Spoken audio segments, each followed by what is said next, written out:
महाराष्ट्र में महाविकास अघाड़ी में चुनाव से पहले सीट शेयरिंग को लेकर घमासान जारी है। हालात ऐसे हो गए हैं कि शिवसेना उद्धव गुट के नेता कांग्रेस नेतृत्व पर ही सवाल खड़े करने लगे हैं। वहीं आज दोपहर 3 बजे सीट शेयरिंग को लेकर कांग्रेस नेताओं की मीटिंग होने जा रही है। दोपहर 3 बजे होने वाली इस बैठक में महाराष्ट्र चुनाव के लिए नियुक्त किए गए पर्यवेक्षक राज्य कांग्रेस के कोर ग्रुप के साथ चर्चा करेंगे। इस बैठक में अशोक गहलोत, भूपेश बघेल, टीएस सिंहदेव, अविनाश पांडे, सचिन पायलट, मुकुल वासनिक और उत्तम कुमार रेड्डी शामिल होंगे। इस बैठक से पहले कांग्रेस के प्रदेश प्रभारी रमेश चेन्नीथाल सुबह 11 बजे मातोश्री में उद्धव ठाकरे से सीट शेयरिंग को लेकर चर्चा करेंगे। तो वहीं अखिलेश यादव ने भी सीटों की डिमांड करके महाविकास अघाड़ी की टेंशन बढ़ा दी है।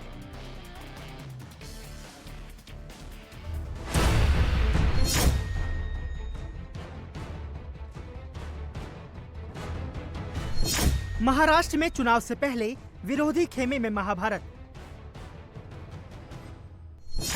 महाविकास अघाड़ी में सीट शेयरिंग पर तनातनी। डील नो डील में फंसे राहुल, उद्धव और शरद पवार।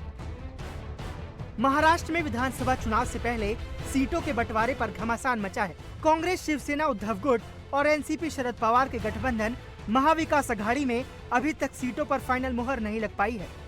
इसकी वजह कांग्रेस नेताओं के बार बार दिल्ली दरबार से मंजूरी मिलने को माना जा रहा है। यही वजह है कि कांग्रेस नेताओं की इन हरकतों ने शिवसेना उद्धव गुट का पारा हाई कर दिया है। बात यहां तक पहुंच गई है कि शिवसेना यूबीटी के नेता अब सीट बंटवारे के लिए कांग्रेस के प्रदेश अध्यक्ष नाना पटोले के बजाय सीधे राहुल गांधी से बात करना चाहते हैं। अब टाइम कम है बहुत, तो महाराष्ट्र के नेता है वो निर्णय लेने में सक्षम नहीं है, ऐसा मुझे लगता है कि बार बार उनको दिल्ली में लिस्ट भेजनी पड़ती है, फिर चर्चा होती है। अब वो समय निकल चुका है। हम चाहते हैं कि जल्दी से जल्दी ये फैसला हो जाए। एनसीपी और शिवसेना में कोई ज्यादा मतभेद नहीं है, कांग्रेस में भी नहीं है। समझ लो कि कुछ सीटें हैं इनके ऊपर सभी तीन पार्टी दावा करती है। दावा किया जा रहा है कि महाविकास अघाड़ी में 258 से ज्यादा सीटों पर सहमति बन गई है, लेकिन 30 सीटों पर जबरदस्त पेच फंस गया है। हर सीट पर कांग्रेस और शिवसेना उद्धव गुट अपना अपना दावा कर रहे हैं। हालांकि उद्धव ठाकरे अभी भी कह रहे हैं कि सीट शेयरिंग फाइनल दौर में है और अगले 2 से 3 दिन में फॉर्मूला सबके सामने होगा। जहां एक से ज्यादा दल मिलकर चुनाव लड़ते हैं तो वहां पर सीट को लेकर थोड़ी रस्साकसी होती है, लेकिन ये टूटने के कगार पर ना पहुंच जाए, इसका ख्याल सभी दलों को रखना चाहिए। मुझे ऐसा लगता है कि अभी ऐसा कोई बड़ा बखेड़ा नहीं हुआ है। कम से कम मुझे तो अब तक ऐसा कुछ नहीं बताया गया है।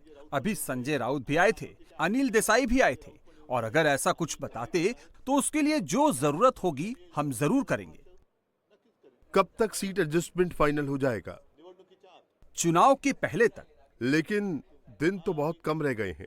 2-3 दिन में या फिर कल भी सीट एडजस्टमेंट की बात खत्म हो सकती है। हम लोग अंतिम मुकाम पर पहुंच चुके हैं। सूत्रों की माने तो कांग्रेस और शिवसेना यूबीटी के बीच सीट शेयरिंग को लेकर झगड़े की असल वजह हरियाणा चुनाव के नतीजों को माना जा रहा है। यही वजह है कि उद्धव ठाकरे की शिवसेना अब कांग्रेस से ज्यादा सीटें मांग रही है। शिवसेना यूबीटी उन इलाकों की सीटों पर भी दावा कर रही है जहां लोकसभा चुनाव में कांग्रेस ने बेहतर प्रदर्शन किया था।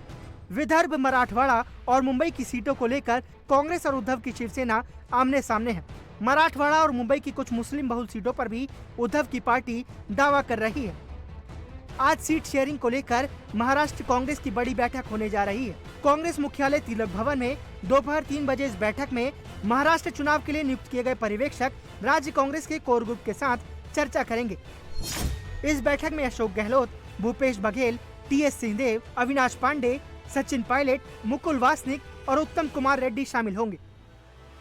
इस बैठक से पहले कांग्रेस के प्रदेश प्रभारी रमेश चेन्नीथाल सुबह 11 बजे मातोश्री में उद्धव ठाकरे से सीट शेयरिंग को लेकर चर्चा करेंगे। महाविकास अघाड़ी में सीट शेयरिंग पर मची खींचतान के बीच एसपी अध्यक्ष अखिलेश यादव भी महाराष्ट्र पहुंच गए हैं। अखिलेश यादव 2 दिन के महाराष्ट्र दौरे पर हैं। अखिलेश यादव भी कांग्रेस को हरियाणा चुनाव नतीजों से आईना दिखाने में लगे हैं। हमें उम्मीद है कि समाजवादी पार्टी जहां पर जीतेगी वो सीटें समाजवादी पार्टी के पक्ष में गठबंधन देगा, क्योंकि सवाल संख्या का नहीं है, सवाल जीत का भी है। और महाराष्ट्र देश की राजनीति के लिए महत्वपूर्ण चुनाव होने जा रहे हैं। और अभी अभी हम लोगों ने ये देखा है कि हरियाणा का हारा हुआ चुनाव भारतीय जनता पार्टी ने चुनाव जीत लिया।